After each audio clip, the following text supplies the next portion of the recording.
Hello नमस्कार दोस्तों, आप सभी का आपकी प्यारी से परिवार सेड़ा क्लासेस में बहुत बहुत स्वागत है। आज फिर लेके आए हम एक भर्ती का पेपर, ओरिजिनल पेपर, जिसको हम सोल्व करेंगे। और जो पेपर जो है हम बार बार क्यों लेके आ रहे हैं, उनका उसी का यही कारण है कि जो आर्मी में जो है ज़्यादातर उन्हीं क्वेश्चनों को बार बार रिपीट किया जाता है। इस बीआरओ में जैसे अब पीछे पेपर लगा था अक्टूबर को, अक्टूबर के पेपर में कुछ क्वेश्चन आए थे, वो नवंबर के पेपर में डाल दिए। तो इसी तरीके से अगर आपका एग्ज़ाम जो है 10 जनवरी, जो 15 जनवरी को जो एग्ज़ाम लगेगा, तो ज़्यादा से ज़्यादा आप पुराने पेपरों को सोल्व करें। देखिए, चलिए आज की क्लास को शुरू करते हैं। आज का पहला क्वेश्चन है, प्रसिद्ध कामाख्या देवी मंदिर किस राज्य में स्थित है। कामाख्या जो मंदिर है प्रसिद्ध, वो किस राज्य में स्थित है। तो इसका सही आंसर होगा, राज्य है वो असम में है। कई बार शहर पूछा जाता है तो शहर भी ध्यान रखें, वो गुवाहाटी में स्थित है। कहाँ? गुवाहाटी में स्थित है कामाख्या देवी का मंदिर।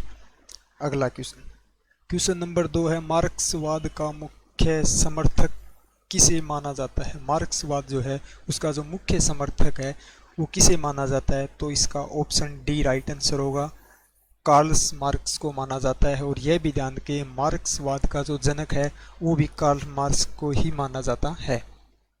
आगे देखिए, अगला क्वेश्चन है, सर्वोच्च गैर सैनिक वीरता पुरस्कार पदक कौन सा है। सर्वोच्च गैर सैनिक पुरस्कार जो है वो कौन सा है। तो इसका राइट आंसर होगा सी, परमवीर चक्र है, वो सर्वोच्च गैर सैनिक वीरता पुरस्कार है। अगला क्वेश्चन, क्वेश्चन नंबर 4 है, हिमाचल प्रदेश की राजधानी है। हिमाचल प्रदेश की जो राजधानी है वो है शिमला। देखिए, शिमला जो है वो ग्रीष्म काल की राजधानी है, क्योंकि हिमाचल प्रदेश की 2 राजधानी है। देखिए,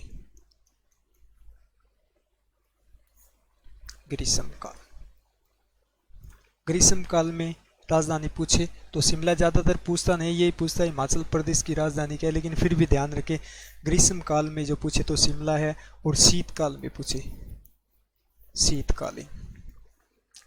शीतकालीन में जो राजधानी है वह धर्मशाला। काफ़ी बार ये एक ही राजधानी पूछी गई, लेकिन फिर भी पूछे तो ध्यान रखिए, ग्रीष्म काल जो है उसमें शिमला है और शीतकालीन में धर्मशाला। आगे देखिए, अगला क्वेश्चन नंबर 5 है, स्वराज मेरा जन्मसिद्ध अधिकार है। और इसे मैं लेकर रहूँगा, ये पूरा नारा तो ये था। तो किसने कहा था ऐसा, किसने कहा था। तो ये कहा था बाल गंगाधर तिलक ने। किसने कहा था? बाल गंगाधर तिलक ने। और एक नारा है जो ज़्यादातर पूछा जाता है, वो भी ध्यान रखिए, दिल्ली चलो। दिल्ली चलो का जो नारा था वो नेताजी सुभाष चंद्र बोस द्वारा दिया गया, ये भी ध्यान रखें। आगे देखिए, क्वेश्चन नंबर 6, अंतर्राष्ट्रीय क्रिकेट परिषद का मुख्यालय कहाँ स्थित है। अंतर्राष्ट्रीय क्रिकेट परिषद का जो मुख्यालय है वो दुबई के अंदर स्थित है। कहाँ स्थित है? दुबई के अंदर। और ये ध्यान रखें, इस क्वेश्चन को शॉर्ट में लिखा जाता है ज़्यादातर, ICC, अंतर्राष्ट्रीय क्रिकेट काउंसिल। तो ये ध्यान रखें, कई बार ICC का मुख्यालय पूछा था तो वो यही है, अंतर्राष्ट्रीय क्रिकेट परिषद ही पूछा गया है। तो ICC, अंतर्राष्ट्रीय क्रिकेट काउंसिल। ठीक है।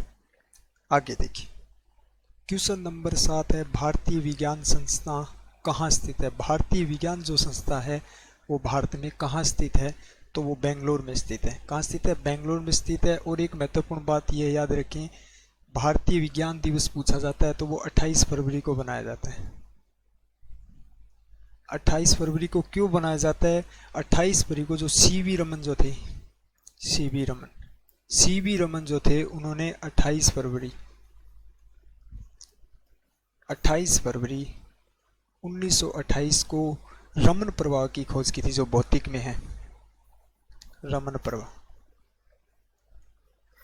प्रवाह की खोज की थी। और इस खोज की याद में 28 फरवरी को क्या है, भारतीय विज्ञान दिवस मनाया जाता है। तो क्वेश्चन पूछ लिया जाए, रमन प्रवाह की खोज किसने की।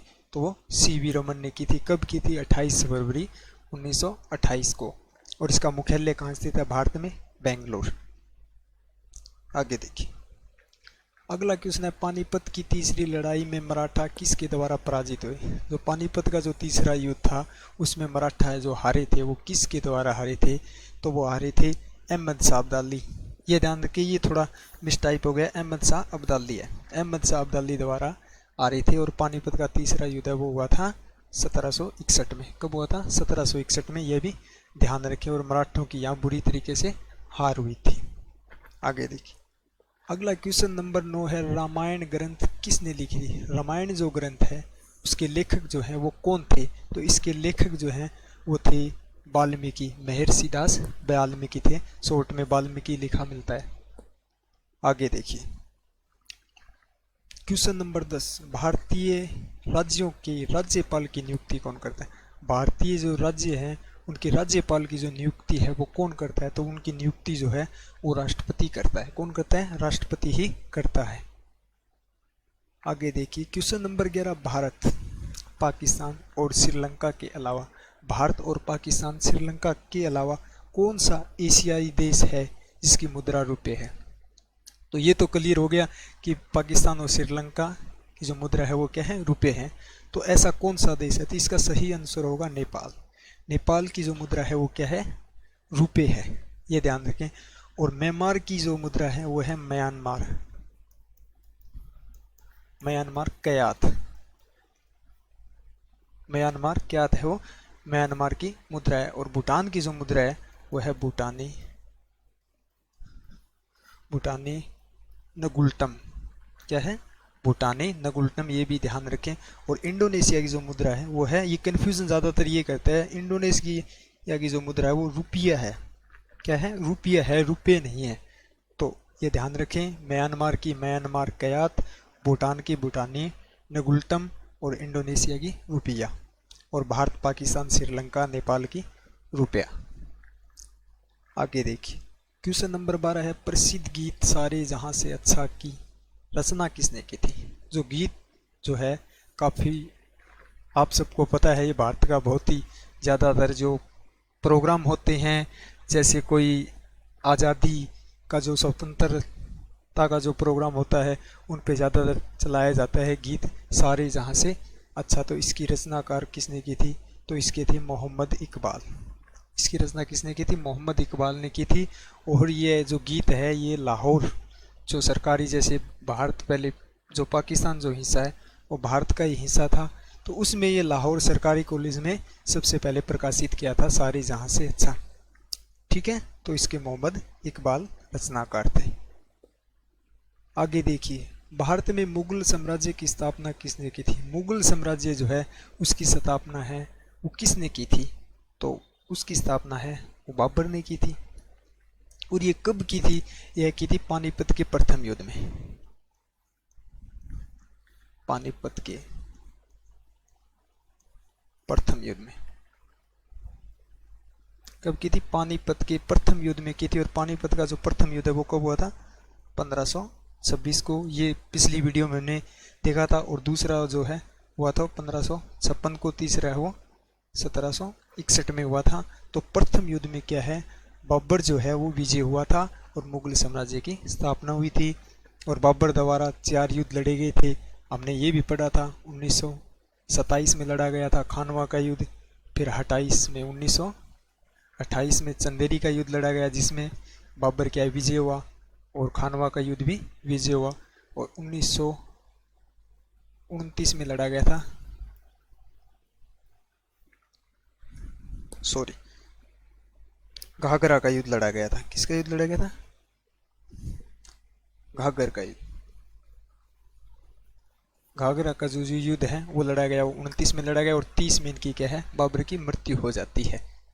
आगे देखिए, क्वेश्चन नंबर 14 है, पवित्र ग्रंथ गीता किसके द्वारा लिखी? गीता जो पवित्र ग्रंथ है वो किसके द्वारा लिखी गई? तो इसका राइट आंसर होगा बी, वेद व्यास द्वारा लिखी गई थी। अगला क्वेश्चन, क्वेश्चन नंबर 15 है, सूर्य मंदिर कहाँ स्थित है? सूर्य जो मंदिर है वो कहाँ स्थित है? तो राइट आंसर ए होगा, कोणार्क में स्थित है।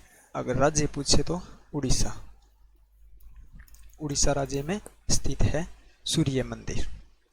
आगे देखिए, क्वेश्चन नंबर 16, रक्त में उपस्थित हीमोग्लोबिन किस जटिल प्रोटीन से संपन्न होता है? जो हमारे रक्त में हीमोग्लोबिन होता है किस जटिल प्रोटीन से क्या है, संपन्न होता है? तो इसका राइट आंसर होगा लोहा या आयरन, लिखा हो मिल सकता है, आयरन और आयरन का जो सर्व मुख्य स्रोत है वो है पालक। ये हमने पिछली वीडियो में पढ़ा था।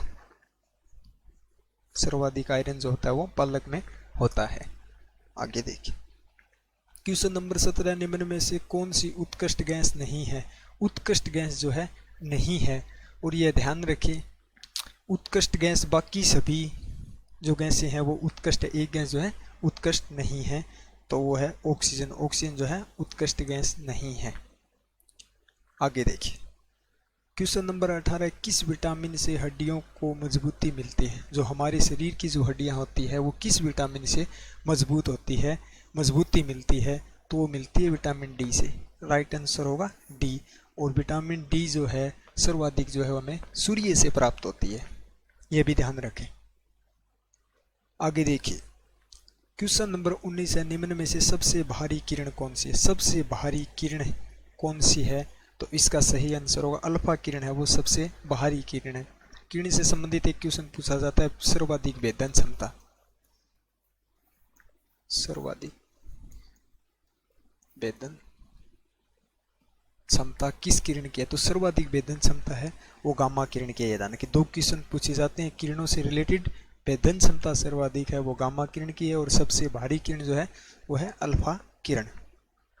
आगे देखिए क्वेश्चन नंबर 20 है, बीसीजी टीके का उपयोग किसकी रोकथाम के लिए किया जाता है। बीसीजी जो रोग है, बीसीजी का जो टीका है वो किस रोग के लिए उपयोग किया जाता है, तो वो किया जाता है तपेदिक के लिए। तपेदिक, और यह ध्यान रखें तपेदिक जो टीबी को ही कहा जाता है। किसको, टीबी को ही कहा जाता है। और टीबी को एक क्षय रोग नाम से भी जाना जाता है। क्षय रोग, ये ध्यान रखें तीनों एक ही है। तपेदिक, टीबी और क्षय रोग, तीनों के लिए बीसीजी का टीका लगाया जाता है इसके रोकथाम के लिए। आगे देखिए क्वेश्चन नंबर 21 है, हास्य गैस का रासायनिक सूत्र है। हास्य गैस, सबसे पहले तो बता दूं हास्य गैस होती है वो होती है nitrous oxide. Nitrous oxide, nitrous oxide जो है उसको हास्य गैस कहते हैं, और उसका सूत्र होता है वो होता है N2O। क्या होता है N2O, तो राइट आंसर होगा सी। और यह भी ध्यान रखें हास्य गैस को हंसाने वाली गैस भी कहते हैं और लाफिंग गैस भी कहते हैं, ये महत्वपूर्ण है, ये ध्यान रखें। लाफिंग गैस किसको कहा जाता है, तो नाइट्रस ऑक्साइड को ही कहा जाता है। हंसाने वाली गैस भी नाइट्रस ऑक्साइड को कहा जाता है। आगे देखिए क्वेश्चन नंबर 22 है, निम्न में से कौन सी धातु को लोहे के साथ प्रयोग करने से स्टेनलेस स्टील बनता है। जो स्टेनलेस स्टील है वो किन किन धातुओं से मिलकर बना होता है, एक तो लोहा से बना होता है और दूसरा है क्रोमियम। राइट आंसर बी होगा, लोहा और क्रोमियम से मिलकर स्टेनलेस स्टील बनता है। आगे देखिए अगला क्वेश्चन है, आकाशीय पिंडों को देखने के लिए कौन सा यंत्र उपयोग में लाया जाता है। आकाशीय पिंडों को देखने के लिए किस यंत्र या किस उपकरण का क्या है उपयोग किया जाता है, तो वो किया जाता है टेलीस्कोप का। ऑप्शन ए राइट होगा। आगे देखिए क्वेश्चन नंबर 24 है, मनुष्य के शरीर में किस अंग में रक्त को शुद्ध किया जाता है। जो मनुष्य जो हमारा शरीर है उसमें जो शुद्ध रक्त है वो किस अंग द्वारा किया जाता है, तो वो किया जाता है गुर्दों द्वारा। किस द्वारा, गुर्दों द्वारा। सी ऑप्शन इसका राइट आंसर होगा। आगे देखिए क्वेश्चन नंबर 25 है, निम्न में से कौन बायोगैस का प्रमुख घटक है। बायोगैस जो है उसका प्रमुख घटक है वो है मीथेन। क्या है, मीथेन। और यह ध्यान रखें मीथेन का जो सूत्र है वो है CH4। काफ़ी बार पूछा जाता है, मोस्ट क्वेश्चन है। मीथेन गैस CH4 बायोगैस का मुख्य प्रमुख घटक है। आगे देखिए क्वेश्चन नंबर 26 है, संतरे में कौन सा विटामिन प्रचुर मात्रा में पाए। जो संतरा है उसमें सर्वाधिक जो विटामिन है, सर्वाधिक विटामिन की जो मात्रा होती है वो सी विटामिन की होती है। किसकी होती है, सी विटामिन जो है सर्वाधिक प्रचुर मात्रा में पाया जाता है। आगे देखिए क्वेश्चन नंबर 27 है, पित्तल में शामिल होता है। पित्तल जो धातु है वो किन धातुओं से मिलकर बना होता है, तो इसका राइट आंसर होगा बी, कॉपर और जिंक से मिलाकर बनता है। आगे देखिए क्वेश्चन नंबर 28 है, लेड पेंसिल बनाने में प्रयोग होने वाला पदार्थ। लेड पेंसिल जो है बनाने में कौन सा पदार्थ है उपयोग लिया जाता है, तो वो लिया जाता है ग्रेफाइट। ऑप्शन सी राइट होगा, ग्रेफाइट। आगे देखिए क्वेश्चन नंबर 29 है, मेंडलीफ की आवर्त सारणी किस पर आधारित है। मेंडलीफ की जो सारणी है मुख्य वो किस पर आधारित है, तो वो है परमाणु भार पर आधारित। ये ऑप्शन राइट होगा, परमाणु भार। आगे देखिए, आज की क्लास का ये हमारा अंतिम क्वेश्चन है, बर्फ का गलनांक होता है। बर्फ का जो गलनांक होता है वो होता है 0 डिग्री सेंटीग्रेड। गलनांक जो होता है, जो एक ठोस पदार्थ है वो द्रव अवस्था में बदलता है, उसे गलनांक कहते हैं। और काफ़ी बार केल्विन में पूछा जाता है, ये भी ध्यान रखें। 273 केल्विन होता है। केल्विन में मान पूछे तो 273, और सेंटीग्रेड में पूछे तो होता है 0 डिग्री सेंटीग्रेड। तो अगर आप हमारे चैनल पे नए हैं तो चैनल को सब्सक्राइब करें, शेयर करें, और अगर आपने अभी तक हमारे शेरडा क्लासेस ऐप को डाउनलोड नहीं किया तो वीडियो की डिस्क्रिप्शन में लिंक दिया है, अभी डाउनलोड करें। जय हिंद, जय भारत।